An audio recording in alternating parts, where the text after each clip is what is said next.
할렐루야. 사랑하는 여러분 반갑습니다. 추수감사 주일 오늘 예배 가운데 주의 은혜 충만하시기를 주의 이름으로 축원합니다. 제가 새벽에나 예배 때 또 찬양 부를 때 요즘 잔기침이 계속 나와요.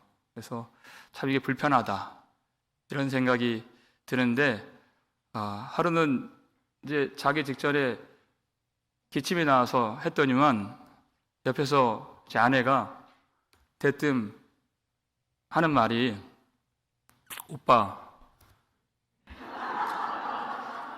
오빠죠. 장기침 하는 거 그거 암일 수 있대. 갑자기 이렇게 얘기하는 거예요. 제가 일부 때는 얘기를 안 했습니다. 오빠라고 부르는 사람이 앉아있기 때문에. 그래서 그러냐? 저는 몰랐거든요. 그래서 근데 그 순간부터 제 마음이 바뀌었어요. 예배 때 참 불편하다. 너무 송구하다. 한 달 정도 된 것 같은데 아마 새벽 예배 보시는 분들은 아마 다 아실 겁니다. 그런데 그럴 수 있다면 이것이 이 약함이 하나님을 찾는 통로로 하나님이 허락해 주신 것이구나. 우리 성도님들 중에 암이 굉장히 많으신데 그분과 내가 다르지 않고 장기침은 여러분 젊은 사람이 하나요? 안 젊은 사람이 하나요? 저를 우리 교회 평균 그 나이로 이렇게 만들어주시는 것도 참 감사하고 이게 듣기 싫은 소리가 아니라 천국이 오는 소리처럼 들리는 감사하는 그 계기가 됐어요. 여러분 오늘 추수감사주일인데 제가 하루 중에 그리고 일주일 안에 가장 많이 쓰는 그런 표현이 무엇일까요? 뭐라고 제가 말을 할 것 같아요? 그렇죠? 문자를 보낼 때나 아니면 대화를 할 때나 감사합니다. 이 말 제일 많이 합니다. 두 가지 생각이 들어요. 감사하며 사는 것이 참 감사하다. 두 번째는 그럼에도 불구하고 내가 너무 점잖게 감사하는 것은 아닌가. 왜 이런 생각이 들었는가 하니 제가 어떤 짤막한 영상 하나를 봤어요. 그리고 저장도 해놨어요. 두고두고 보려고. 뭐냐면 아빠가 저 멀리 이제 미군인데 파병을 갔어요. 그런데 아빠가 온다는 것을 아이에게는 말하지 않았어요. 그리고 그 아이가 지금 공부하는 학교에 갑자기 아빠가 찾아가는 것이에요. 그때 아이들이 어떻게 반응을 하는가 그것을 그 만나는 장면들을 엮어오는 영상이에요. 그런데 한 여자애가 이제 체육 시간 같아요. 아이들끼리 이렇게 삥 둘러서 뭔가를 하는데 셔터먼이 차차차차 올라가요. 그리고 뭔가 하고 싹 뒤를 돌아보는데 꿈에 그리던 아빠 그리고 저 멀리 있다고 생각됐던 아빠가 군복을 입고 지금 자기 눈앞에 있는 거예요. 여러분 이때 그 아이가 딸아이가 어떻게 할까요? 생각할 겨를이 없어요. 갑자기 비명을 팍 질러요. 그리고 총알처럼 튀어가서 자기의 몸을 점프해서 던져서 아버지를 와락 안고 매달리는 거예요. 그리고 엉엉 울더라고요. 아들이든 딸이든 사람들이 있든 없든 다 똑같은 반응. 정말 기뻐하고 감사하면 이렇게 하는 거구나. 감사합니다라고 말할 겨를이 없이 생각할 틈도 없이 비명이 나오는 거구나. 내가 아버지께 달려가는 거구나. 아버지를 끌어안고 아버지 앞에 내가 우는 것이구나. 그걸 제가 알게 됐어요. 그러니까 저의 감사가 너무 점잖은 감사가 아닌가 이런 생각이 드는 것이죠. 근데 그런 장면들이 오늘 본문에 고스란히 담겨져 있는 것 같아요. 1절, 2절 말씀을 한번 읽어볼까요? 읽겠습니다. 온 땅이여 여호와께 즐거운 찬송을 부를지어다. 기쁨으로 여호와를 섬기며 노래하면서 그의 앞에 나아갈지어다. 아멘. 아직은 이게 성경이기 때문에 점잖아요. 그런데 여러분 원어를 보면 그것을 잘 번역해 놓은 것이 NIV인데, 여러분 NIV 1절 첫 단어가 뭔지 아세요? 뭐라고 쓰여 있죠?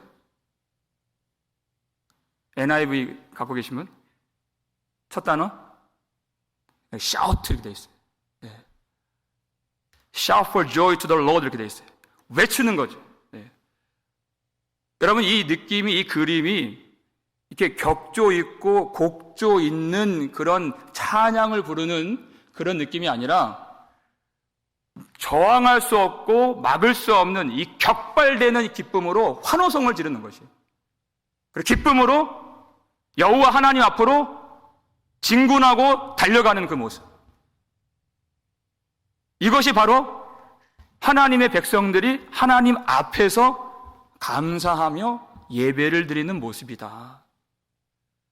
무엇 때문에 이들이 이렇게 소리를 지르고 고함을 치고 아버지께 나아갑니까? 전에도 하나님을 알았지만 하나님에 대해서 깊이 깨닫게 된 것이 있습니다. 여러분 3절 말씀 함께 읽겠습니다. 여호와가 우리 하나님이신 줄 너희는 알지어다. 그는 우리를 지으시니요 우리는 그의 것이니 그의 백성이요 그의 기르시는 양이로다. 아멘. 여호와가 우리 하나님이신 줄 너희는 알지어다. 하나님을 아는 것, 여호와께서 하나님이신 줄을 아는 그 깊이, 그 너비, 그 크기에 따라서 우리가 하나님을 예배할 때 갖는 그 기쁨과 감격과 감사의 크기가 달라질 수 있다는 것입니다. 하나님이 어떠한 분이신가? 여러분 심지어 이스라엘 백성들조차도 여호와 하나님을 몰랐습니다. 모세가 하나님을 만나기 위해서 시내산에 올라갔죠. 40일 동안 내려오지 않고 내려옴을 더딤을 보고서 이 백성들이 아론에게 나아가서 무엇을 요구해요? 우리를 위하여 우리를 인도할 신을 만들라 이렇게 되어 있어요. 그 신, 엘로힘 되어 있습니다. 하나님이란 뜻이에요. 하나님을 만들라. 여러분 이것이 무슨 의미입니까? 그러면 이제까지 애굽에서 인도해 내시고 구름기둥 불기둥으로 임재해 주시고 광야에서 보호해 주시고 먹을 것을 주신 여호와 하나님은 어떻게 되는 것입니까? 하나님을 모른다는 것입니다. 모른다는 건 고상한 표현이에요. 여호와 하나님을, 이제까지 인도하신 하나님을 인정하지 않겠다는 것입니다. 그런데 왜 금송아지를 만들었죠? 여호와 하나님이시든 송아지든 내 눈에 안 보이니까 두렵고 막막하고 답답하다는 것입니다. 눈에 보이게 좀 해달라는 것이에요. 하나님은 말씀하시는 여호와 하나님이십니다. 그의 백성들이 그 말씀을 믿으면 믿음으로 실상을 볼 수 있는 것이에요. 그런데 이 사람들은 자기의 눈으로 현상을 보길 원했다는 것입니다. 하나님이 약속의 땅을 주신다고 했는데 지금 이 광야에 아무것도 없는 것이에요. 여러분, 그들이 자신들이 지금 처한 환경을 딱 한마디로 정의하는데 이렇게 말을 해요. 민수기 20장 5절 말씀 읽겠습니다. 너희가 어찌하여 우리를 애굽에서 나오게 하여 이 나쁜 곳으로 인도하였느냐. 이곳에는 파종할 곳이 없고 무화과도 없고 포도도 없고 석류도 없고 마실 물도 없도다. 한마디로 지금 자기들의 길을 뭐라고 말해요? 이 나쁜 곳으로 인도하였느냐 그랬어요.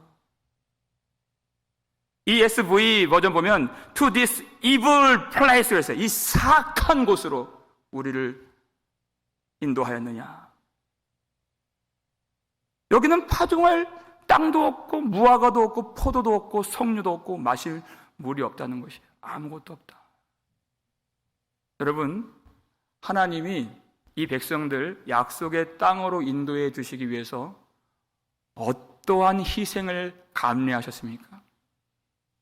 하나님은 이미 이 백성들의 구원을 위해서 자기 독생자 아들을 십자가에 내어 주시는 것까지 이미 작정하시고 행하시는 일입니다. 그 하나님의 마음을 모르고 하나님의 그 뜻을 모르고 내 눈에 보이는 땅이 없다, 무화과가 없다, 포도가 없다, 석류가 없다, 마실 물이 없다, 그 원망으로 가득 차 있는 것이에요. 아니, 하나님이 믿음이 없는 그 약함을 아시기 때문에 정탐꾼들을 보내주셨잖아요. 그래서 그들로 보게 하시고 또 백성들에게 보여주시기 위해서 그 열매들을 따오게 하셨어요. 믿음으로 순종하면 그 땅에 들어가리라는 것이에요. 그래서 그것을 볼 수 있게, 또 만질 수 있게, 또 맛볼 수 있게 하나님이 다 주셨어요. 그런데 너무나도 신기하고 놀라운 것은 하나님이 그 증거도 주시고 말씀도 주셨는데 그 하나님은 믿지 않아요. 그런데 그 정탐꾼들이 악평한, 우리는 절대 들어가지 못하리라, 이기지 못하리라 한 그 말은 너무나도 잘 믿더라 하는 것이에요. 그러니까 밤새도록 이 백성들이 울고 절망하고 하나님께 원망하는 불신앙에 빠진 것이죠. 여러분, 그때 하나님의 마음이 어떠하셨겠습니까? 그때 하나님의 말씀이 민수기 14장 11절 말씀입니다. 읽겠습니다. 여호와께서 모세에게 이르시되 이 백성이 어느 때까지 나를 멸시하겠느냐? 내가 그들 중에 많은 이적을 행하였으나 어느 때까지 나를 믿지 않겠느냐? 어느 때까지 나를 믿지 않겠느냐? 하나님이 한탄하셨습니다. 이 백성들 만드신 것을 하나님이 한탄하시고, 내가 너희를 짓지 않았느냐? 내가 너희를 인도하는 여호와가 아니더냐? 어느 때까지 나를 믿지 않겠느냐? 여러분, 우리와 같이 하나님의 택한 백성, 그 예배드리는 사람들을 가장 흔히 쓰는 말로 누구라고 부릅니까? 우리를? 맞아요. 믿는 사람이라는 거예요. 신자라고 해요. 우리 믿는 사람 이렇게 말을 해요. 근데 너무나도 역설적이게도 믿는 사람에게 믿음이 너무 부족하다는 것이에요. 이 중에 어려서부터 평생 믿으신 분들 계시죠. 그런데 평생 가장 어려운 것이 하나님을 믿는 일이라는 것이에요. 그러면서도 믿는 사람 그렇게 부르고 산다는 것입니다. 왜? 하나님이 보이지 않기 때문에, 하나님이 살아계신다는 그 증거가 내 눈에 안 보인다는 것이에요.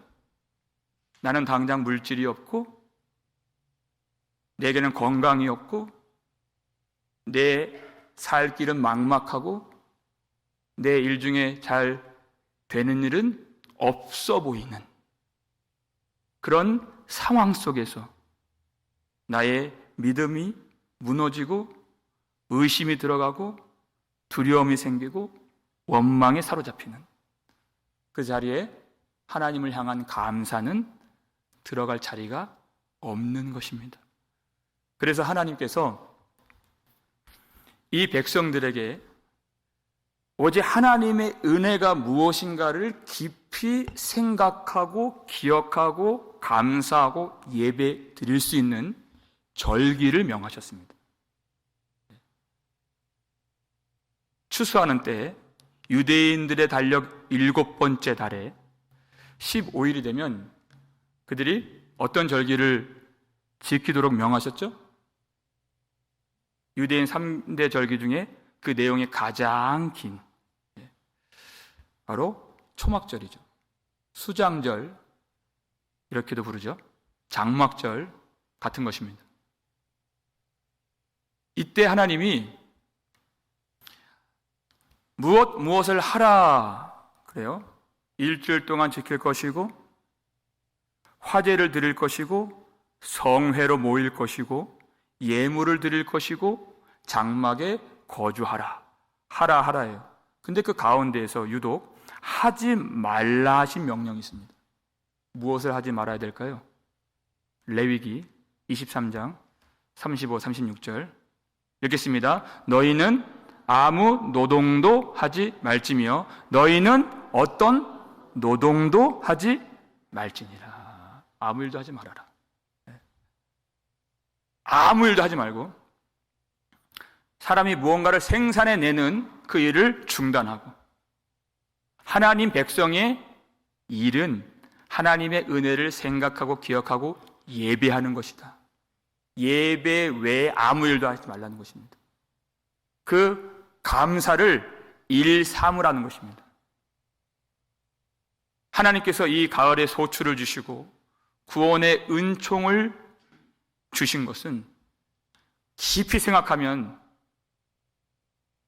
내가 일한 수고로 얻은 것이 아니라는 것입니다. 내가 노력하여서 얻은 구원이 은혜가 아닌 것을 알라 하신 것입니다. 사람들은 이것을 쉽게 잊어버립니다. 그리고 하나님이 그것을 잊어버리고 뭐라고 말할지도 하나님은 미리 아셨습니다. 신명기 8장 17절이 바로 그 말이죠. 읽겠습니다. 그러나 내가 마음에 이르기를 내 능력과 내 손의 힘으로 내가 이 재물을 얻었다 말할 것이라. 여러분, 사람들이 참 완악한 것이 광야에서 줄일 때에는 하나님 어디 계십니까? 원망해요. 근데 약속의 땅에서 배부를 때에는 내 손의 능력으로 이루었다 이렇게 말한다는 것입니다. 이제나 저제나 그 마음에 하나님이 안 계신다는 것입니다. 감사라는 것은요, 여러분, 우리가 스스로 감사할 수 있는 것이 아닙니다. 여러분, 한번 따라하겠습니다. 감사는 하나님이 만들어 주신다. 감사는 하나님이 만들어 주십니다. 우리가 할 수 있는 것이 아니에요. 여러분, 성경을 읽다 보면 참 기가 막히다. 정말 놀랄 때가 많이 있죠.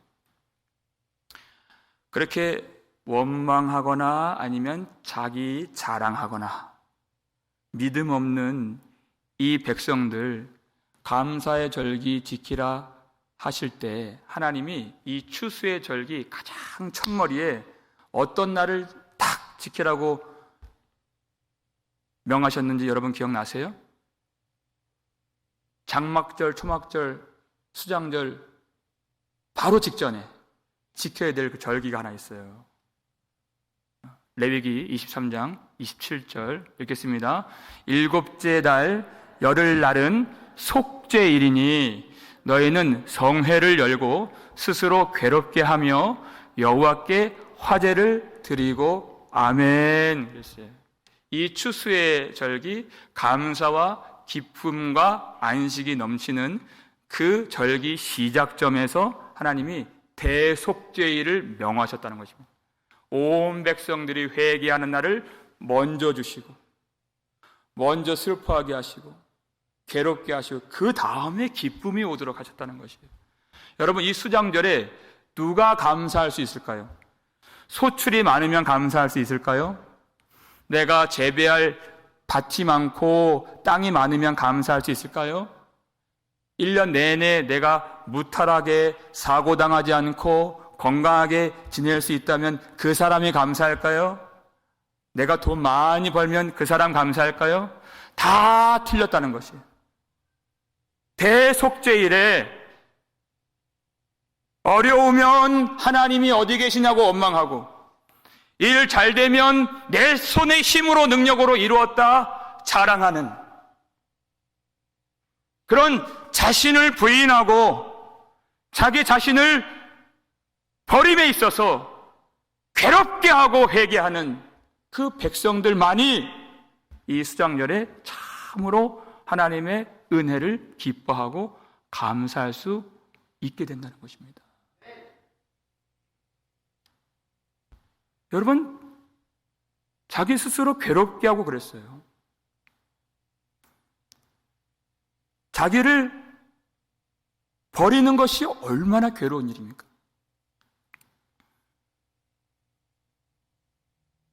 하나님을 원망하거나 아니면 내 영광을 자랑하거나 그 욕심, 그 탐심, 그 정욕, 그 불신앙 버리는 것이 얼마나 힘든 일입니까? 자기 자아를 버린다는 거예요. 여러분, 집도 정리하려면 뭔가를 버려야 되잖아요. 제가 물건이 쌓이니까 정리를 하려고 옷장을 봅니다. 제가 총각대 한 산 외투가 있어요. 이미 소매가 다 떨어져가지고 너덜너덜 이렇게 실밥이 다 나오고 지금 입지도 않아요. 근데 그거 버리는 것이, 그 누더기 같은 옷 버리는 것이 왜 이렇게 힘든지 모르겠어요. 요즘 빈티지가 대세라고 안 버리게 되더라는 거예요, 이게. 그런데 자기 자아를 어떻게 버리냐는 거예요. 그 쓰레기 같은 것도 못 버리는데 내 생각을 어떻게 버리냐는 거예요. 정말 괴로운 일이죠. 여러분, 이거 정말 힘든 일고 괴로운 일이지만 이것처럼 기쁜 일이 없는 것입니다. 우리가 회개할 때 그때 바로 하나님이 우리를 용서해 주셨음을 깨닫게 돼요. 회개할 때 우리 마음에 하나님의 사랑을 마음에 부어주신다는 것이에요. 회개할 때 하나님이 저 멀리 계신 하나님이 아니라 내 곁에 계신 아버지이심을 보게 해주십니다. 이것처럼 기쁜 것이 없어요. 그러면 이 회개를 통해서 그 실과 바늘처럼 한 몸처럼 바로 무엇이 따라옵니까? 감사가 따라오는 것이에요. 그래서 대속죄를 먼저 하나님이 지키라 하신 것입니다. 우리가 아까 감사는 사람이 할 수 있는 것이 아니라 고백했습니다.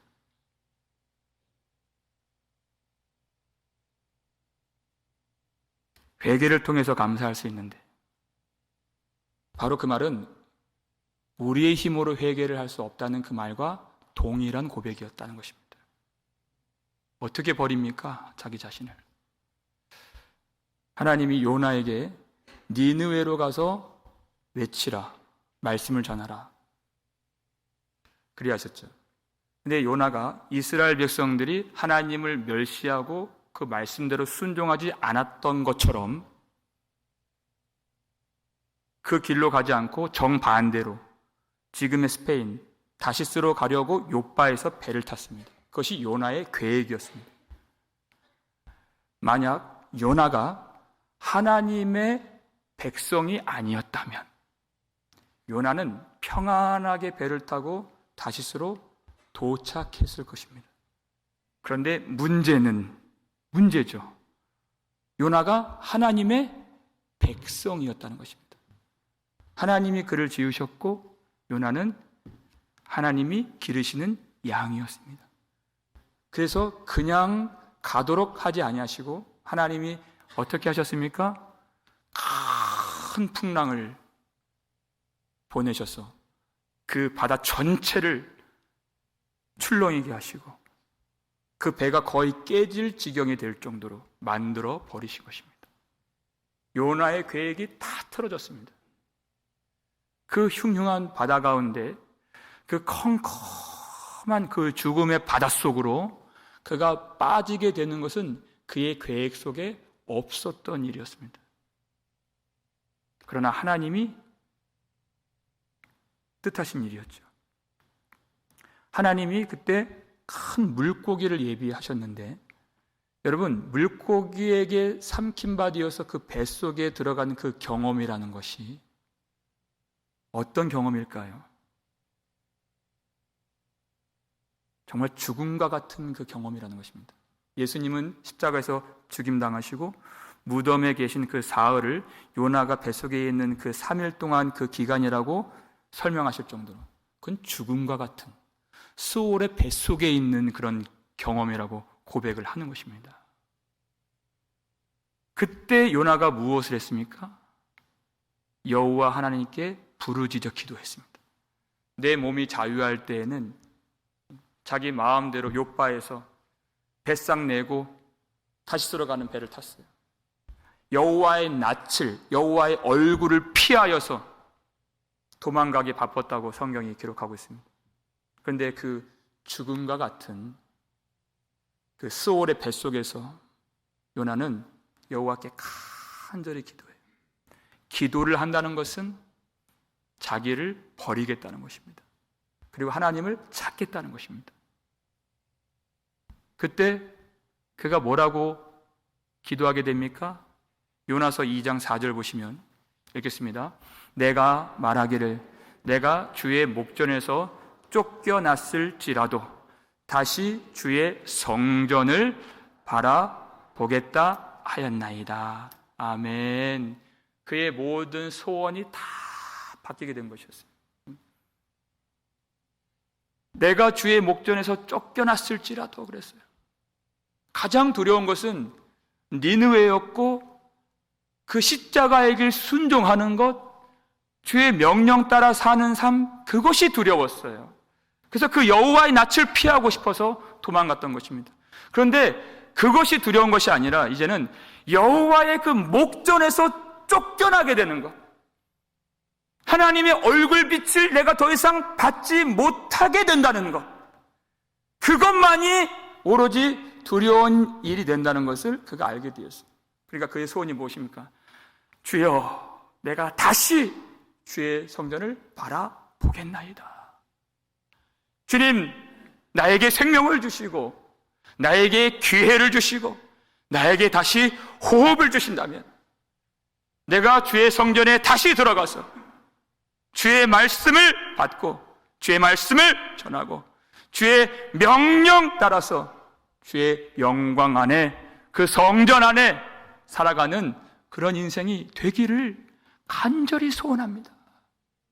이것만이 요나의 소원이 된 것입니다.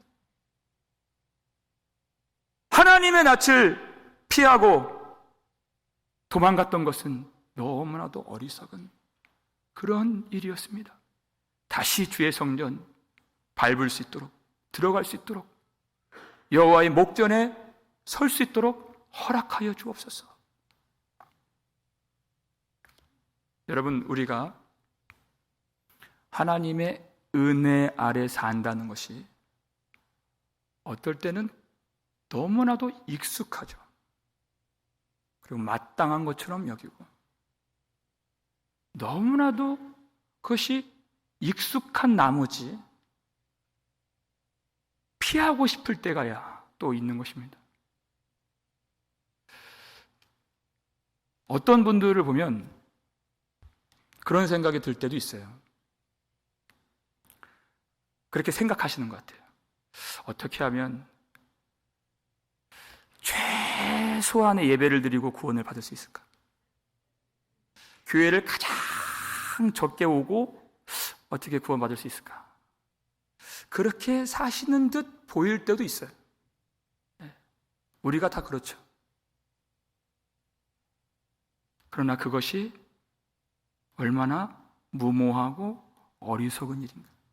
그것은 하나님을 아는 것도 아니고 사랑하는 것이 아니기 때문에 하나님께 대한 그 감사는 내가 점점 빼고 생각하고 고백하는 것이 아니라 격발되는 것이, 달려가는 것이, 앉는 것입니다. 눈물을 흘리는 것입니다. 요나가 그걸 깨달았어요. 허울 좋은 이름뿐인 선지자가 아니라 진실하게 회개가 필요한 죄인인 것을 알았다는 것입니다. 그 회개 기도 끝에 여러분 어떤 고백이 나올지 여러분 다 아시죠? 9절 말씀입니다. 읽겠습니다. 나는 감사하는 목소리로 주께 제사를 드리며 나의 서원을 주께 갚겠나이다. 구원은 여호와께 속하였나이다 하니라. 아멘. 이게 마지막 기도 문장입니다. 여러분, 지금 요나가 어디 있을까요? 나는 감사하는 목소리로 주께 제사를 드리겠습니다. 지금 어디에서 이 고백을 하고 있죠? 여전히 그는 스올 같은 물고기 뱃속에서 이 고백을 하는 것입니다. 이스라엘 백성들의 문제는 눈에 보여달라는 것입니다. 포도가 있고 석류가 있고 물이 있고 무화과가 있도록 해달라는 것입니다. 지금 요나는 아무것도 없어요. 그 죽음 같은 무덤 같은 그 스올의 뱃속에서 그의 눈이 열리고 여호와가 하나님이신 줄 인정하게 되었고, 이 길이 내 계획이 꺾여지고 풍랑이 일어나서 죽음 같은 바다에 빠지게 된 이 길이 나를 하나님이 죽이시는 길이 아니라 나를 살리시는 구원의 길인 것을 깨닫게 되었다는 것입니다. 그의 눈이 바뀌고 그의 마음이 바뀌었습니다. 내가 이제 하나님을 인정합니다. 하나님은 구원의 하나님이신 줄 내가 믿나이다. 그래서 하나님이 가라고 하시는 그곳, 니느웨든 어디든 내가 가겠습니다. 그 소원을 갚겠습니다. 그리고 감사가 터져 나오는 것이, 감사의 문이 열렸습니다. 여러분, 요나서 2장 9절이었잖아요. 10절 말씀 어떻게 될까요? 여호와께서 물고기에게 말씀하시며 요나를 육지에 토하니라, 이렇게 된 것이. 감사가 살아나니까, 감사가 격발되니까 그 스올 같은 물고기 입이 열리고 그가 토해지고 이제 하나님의 은혜의 통치 안으로 들어가게 되더라는 것이. 여러분, 감사는 하나님의 은혜 안에 들어가는 열쇠가 되는 것입니다. 왜 사람들이, 그리고 많은 순간 우리가 감사를 못하는가? 왜 원망이 나오는가? 하나님께 서운한 마음이 있고 섭섭한 마음이 있기 때문이에요. 하나님 나를 그렇게 사랑하신다고 말씀하시는데 왜 내게는 아무것도 없습니까? 하나님께 내가 충성을 다했는데 그 결말이 이 노년에 나는 왜 이렇게 이 무거운 질병의 짐을 져야 합니까? 그 마음에 섭섭함이 들어왔어요. 여러분, 그래서 교회가 필요한 것입니다. 그리고 와서 교회를 탁 와보니까 나 힘든 건 힘든 것도 아니에요. 아무것도 아니에요. 아니, 어떤 권사님이 그래요. 제가 아픈데 목사님 말을 못하겠습니다. 왜냐하면 우리 교회 성도님들 아프신 분들이 그렇게 많은데 저 아픈 거는 아픈 축에도 못 듭니다. 그렇게 말씀하세요. 하나님께서 인도하시는 성도님들의 그 길이 한결같이 내 계획대로, 내 원함대로 내 눈에 보여지고 손에 만져지는 그 길이 아니라 하나님이 그 길을 꺾으시고 내 자아를 꺾으시고 하나님이 우리를 그 풍랑이 요동치는 그 바다 한복판에 던지시는 것 같은 그런 인생을 살 때가 참 많이 있다는 것이. 그런데 그때 우리가 정말 힘들 때, 정말 아플 때, 정말 외로울 때 경험해 보셨죠? 아무것도 안 보이고 여러분 뭐만 보이십니까? 하나님이 그때 보인다는 것이에요. 하나님이 나를 사랑하지 않으시는 것이 아니라 내가 하나님을 그동안 사랑하지 않았던 것을 깨닫게 해주세요. 하나님이 저 멀리 계시는 그저 초월적인 하나님이 아니시라 지금도 내 곁에서 힘을 주시고 나와 함께 시험을 당하신, 내 속에 동행하시는 그런 아버지 하나님이심을 깨닫게 돼요. 나는 하나님께 감사하지 못하고 틈만 나면 원망하든지 아니면 내 자랑하든지 그렇게 살아왔지만 하나님이 나를 가엾게 여기시고 하나님이 나를 불쌍히 여겨주셔서 우리의 모든 그 불신앙과 불순종의 죄를 그의 사랑하는 독생자 예수님께 담당시켜 주셔서 예수 그리스도의 십자가의 보혈로 우리를 하나님의 자녀 삼아 주시고 그 은혜로 지금도 우리를 끌어 안아 주시는 아버지심을 하나님이 그때 보게 하시는 것입니다. 스올 같은 그 뱃속에서 하나님이 누구이신가 알게 하실 때 우리는 진정 회개가 터지고 감사가 격발되어서 그때 하나님의 그 넓은 사랑의 품 안에 안기는 것을 우리가 경험하게 되는 것입니다. 그 말씀이 오늘 본문 마지막 4절 5절 말씀 읽겠습니다. 감사함으로 그의 문에 들어가며 찬송함으로 그의 궁정에 들어가서 그에게 감사하며 그의 이름을 송축할지어다. 여호와는 선하시니 그의 인자하심이 영원하고 그의 성실하심이 대대에 이르리로다. 아멘. 여러분, 감사함은 여호와의 성전에 영광의 자리에 들어갈 수 있도록 문을 열게 만들어주는 열쇠인 것입니다. 우리가 스스로 그 감사를 가질 수가 없었죠. 하나님이 만들어주시는 것입니다. 우리가 혹 원망할 때가 있는데 여러분, 원망한다는 것은 하나님이 선하시지 않다고 여기는 것입니다.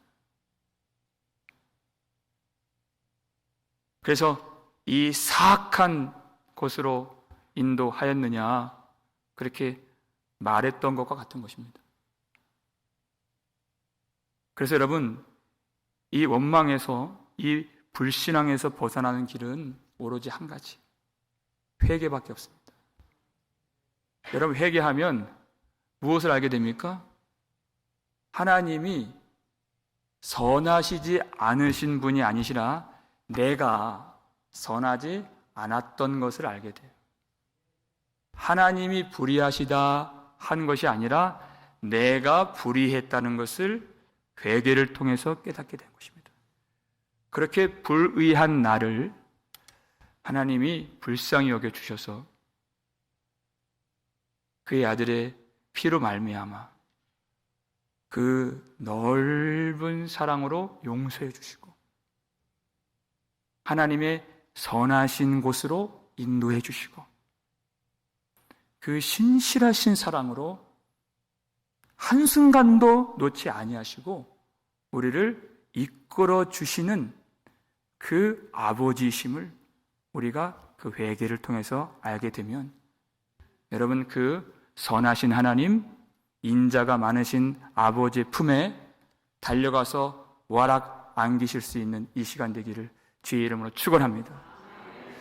회개의 눈물을 흘리며 그 눈물이 감사의 눈물이 되어서 우리 하나님께서 주신 그 은혜를 찬송하며 기뻐하며 예배를 드릴 때 하나님이 우리에게 허락하신 생애 동안 우리가 호흡이 있는 날 동안에 온 마음으로 하나님을 예배하고 우리 범사에 하나님께 감사하고 우리가 기쁨으로 우리 모두가 여호와 하나님께 영광을 돌리며 주님께 달려나아갈 수 있는 우리 복음장로교회 되시기를 주의 이름으로 축원합니다.